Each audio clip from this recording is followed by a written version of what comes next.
Having depth is an important thing for a coach.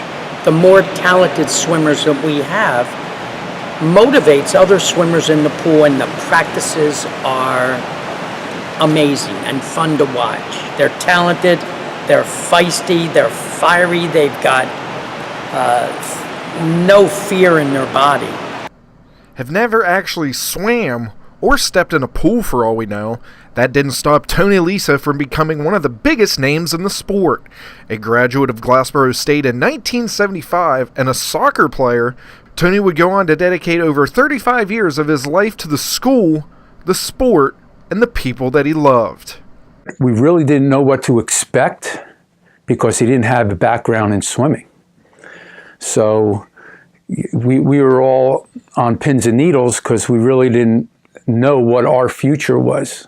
Although when we did talk to him, he did say that he was in it for the long haul. When he took the coaching job at Rowan, he knew nothing about swimming. So he immersed himself in learning as much as he could about swimming. I think the gift that he had was, if he didn't know something, he would find out whatever he needed to do. Tony was a student of the sport. He actually begged, borrowed, and stole information from the best coaches around. And he didn't hesitate to ask his own swimmers the best way to train them, or the best way to get the most out of us. He was very honest with the kids always, that he didn't really do any swimming, and he was hopefully that he didn't ever fall in a pool and need any of them to save him. But the competitive nature of him from soccer was a good carryover through for swimming. The thing about Tony is he's passionate about what he does. So no matter what he was involved in, he was really passionate about it. And I think TJ and Walter Holt were his first people that really worked with him to help him put meets together and understand. But then he just became a student of the sport. Lisa retired from the university in 2014 after coaching the men and women's swimming and diving teams for 35 years. His good nature and caring personality affected hundreds of athletes, as Tony was able to instill a level of confidence which inspired many to lead fulfilling, successful lives. Not only was Tony a coach, but a friend and father figure to some. I think that Tony's strongest characteristic was his ability to talk. He could talk his way in or out of any situation that he wanted. It's definitely his personality. He was able to talk to everyone, and I think the way he grew into being a great coach is just by talking to other great coaches. So he knew a lot of people all through the country. So it wasn't just South Jersey. And he used to tease us because he used to say that if he went to Italy, the Pope would know him also. He would always say that. He knew almost everyone, and that's why he had the nickname the Godfather of Glassboro. He had a lot of life about him and was always smiling or joking, or when he was mad, you knew he was mad. So you knew when to stay away from him. And not only that, he could put people at ease. He was funny. You know, he had a joke for everything. He just could put people at ease right away. One of my, best memories was we would get to practice on a random Tuesday, and he would sit us all down, and he would grab a chair, sit down, and kind of launch into a random story that had seemingly nothing to do with anything, and then would tie it back to exactly what he wanted. He was able to bring out the best in his athletes because he challenged them. So he would push them, he would tell them things that maybe they didn't want to hear or didn't feel like doing, but in order to succeed, these were the things that were necessary. He just made everyone feel like they were the most important person, and I think that's a really special quality in a coach, that you have the ability to take a kid that's either really fast or maybe not so fast, but still make them feel like they're the most important person on that team. And that's a really rare quality in a head coach. He's a guy who would give you his shirt off his back, and he really worked for his kids. He gave them a lot of experiences. He would take them to New York City and take them to down into Little Italy to go to dinner, and he just went overboard in a lot of ways. It wasn't a job for him.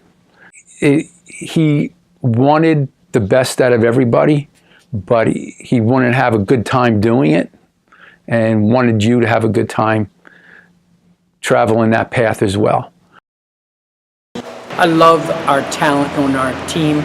We've got great IMers and backstrokers, real good breaststroke, wonderful sprinting, and our distance is really top drawer. Lisa had 2 coaching stints with the Profs as he returned to the university in 2009 after a 2-year stint as the assistant swimming coach and recruiting coordinator at the U.S. Military Academy. Prior, he had coached Rowan for 30 years, from 1977 to 2007. In 2003, Lisa received the Richard E. Stedman Award from the College Swimming Coaches Association of America. He was the 12th recipient of the award. He didn't care the background you were from. He didn't care your circumstances. He just knew that he was going to help you reach what your full potential and make sure that you saw that you were the best person. And so he had a way of making sure that you believed in yourself. He believed in all of us, that we had potential, and he understood that we could get to the next level, the highest level that we could achieve, just by hard work and believing in the program. He was able to blend what it was like to be a kid working very hard to get through school. He didn't particularly like school that much. He loved the sports of school, but he also was able to relate to the kids how important it was going to be to succeed in school and that to give back into their community. Swimming was kind of what brought us all together, but everything we did related to outside of swimming. I think that he was someone who coached the person first and then the athlete second. So I think that most of what we did had relevance later on in life, whether we knew it then or not.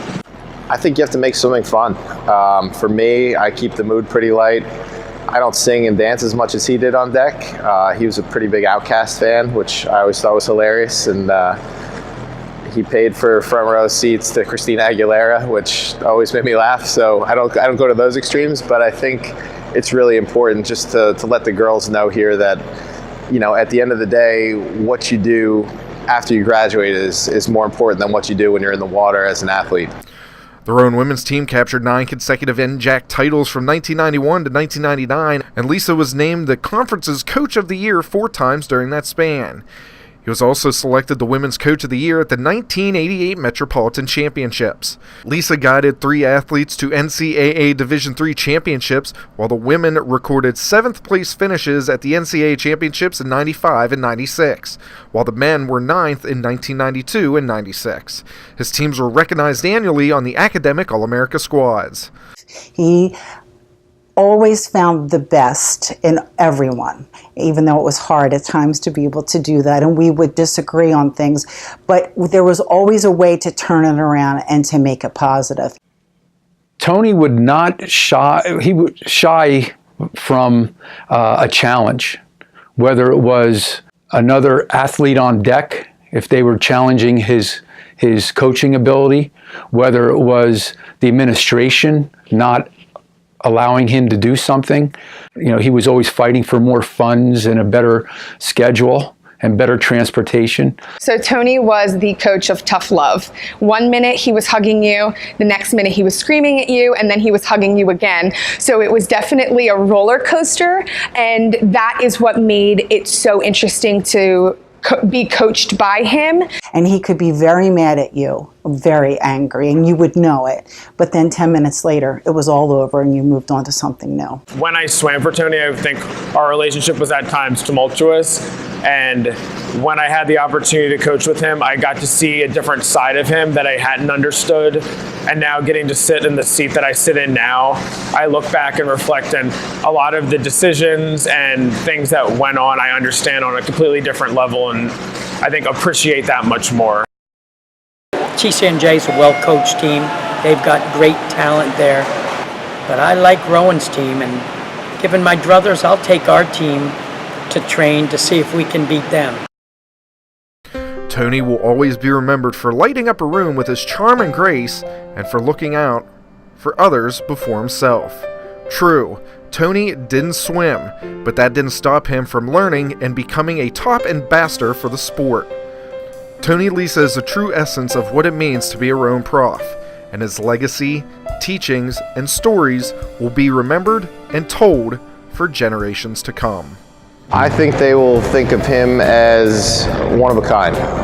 in the sense that here he was, a college soccer player coming in, had no swimming knowledge whatsoever, and was just given an opportunity to be a head coach and ran with it. On the first day of practice, he would always say to them, look to your left and look to your right. And when you graduate from here, those people that you see on your right and your left, they will be godparents to your children, or they will be in your wedding, or you will know them forever. When you talk about his legacy to his swimmers, I think that he was tough but fair.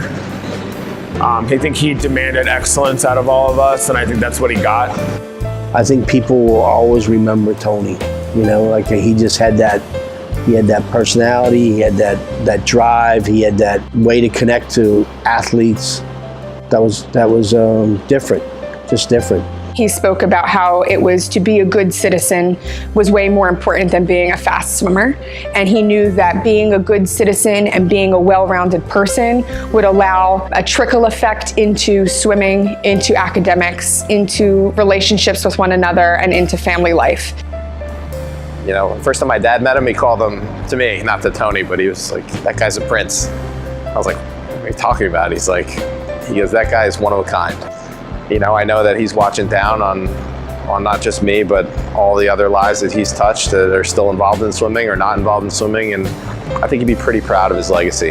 And, you know, that's kind of what I'm looking to do is build a program here, kind of like he did at Rowan, and make him proud. He proved the naysayers wrong. There were a lot of people that thought that, you know, he wasn't going to last, or you know, he wasn't going to be successful, but he proved the naysayers wrong. You know, There are so many people all over the country that know his name, and I think the impact that he has on the Rowan community, South Jersey community, it really does extend to that national level. The legacy will be defined by the people that take the things that he taught them and apply it in their own lives. We think about when he died and how distraught we all were. I think the fact that the pool's going to be named after him brings a lot of us comfort, because it couldn't be any other name. It would only be his pool. He was never a swimmer, but was he able to instill competitiveness and growth in all of his athletes and teach them the most important things in life? Yeah, he was.